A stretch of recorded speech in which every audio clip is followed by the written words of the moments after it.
New York से इस वक्त एक और बड़ी अपडेट सामने आ रही है, जहां ट्रंप टावर में बम की खबर से हड़कंप मच गया है। ये तस्वीर आप देखें, ट्रंप टावर पहुंची बॉम्ब स्क्वाड। इससे पहले ऑस्टिन में जो अटैक किया गया था बार में, उसको लेकर भी कई सवाल उठे और अब न्यूयॉर्क से बड़ी खबर है।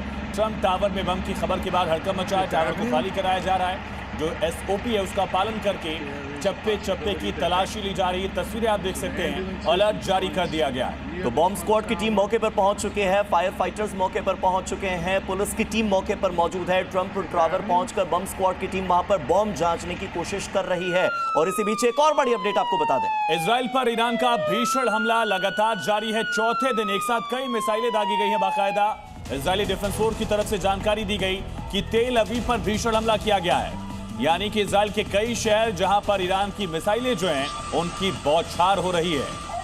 तो एक साथ कई मिसाइलें दागी गई हैं, एक साथ कई ड्रोन अटैक किए गए हैं, आग का गुबार उठ रहा है और इसी के साथ धुएं की वजह से अलग अलग जगहों पर ये जो तस्वीरें एक्सक्लूसिव हम आपको दिखा रहे हैं वो लगातार आपकी टीवी स्क्रीन पर हैं। हमारे साथ श्याम जी लगातार जुड़े हुए हैं, संजय जी लगातार जुड़े हुए हैं। संजय जी, कुवैत में फ्रेंडली फायर में 3 फाइटर जेट्स गिर गए, पता लगा कि वो अमेरिका के थे। युद्ध के बीच इस तरह की गतिविधियों को आप कैसे देखते हैं?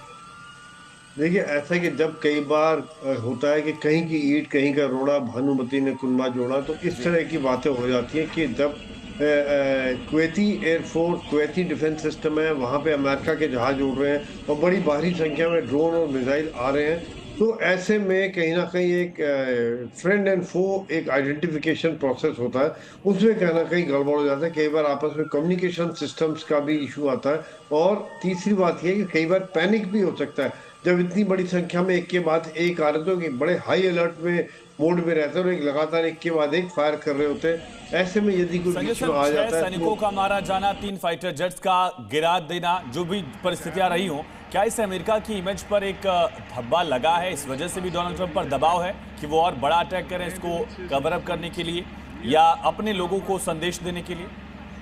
देखिए, ऐसा 6 सैनिक जो मारे जाने, वो तो मैं समझता हूँ कि युद्ध में सैनिक तैयार रहते, चाहे जो कोई देश जितना भी ताकतवर हो, अगर आप लड़ाई लड़ रहे हैं कुछ ना कुछ कैजुअलिटी होंगी। अगर उधर के 300 मरे, 500 मरे, आपके 6 मरे, मैं कहता हूँ कि मरना ठीक नहीं है, अच्छी बात नहीं है, लेकिन डेफिनेटली लड़ाई में हम सैनिक तैयार रहते हैं इस तरह की कैजुअलिटी लेने के लिए, और देश को भी तैयार रहना चाहिए। दूसरी बात, जो अमेरिका ने इस समय में जो भारी हमलों की बात है, मेरे हिसाब से इस समय में उनका जो स्ट्रेटजी है शुरू से रहा है कि इसको जितना जल्दी से जल्दी खत्म किया जाए, उसी के तहत सबसे पहले टॉप लीडरशिप को खत्म किया, उसी के तहत अभी अगली लीडरशिप जो आएगी उसको खत्म करेंगे।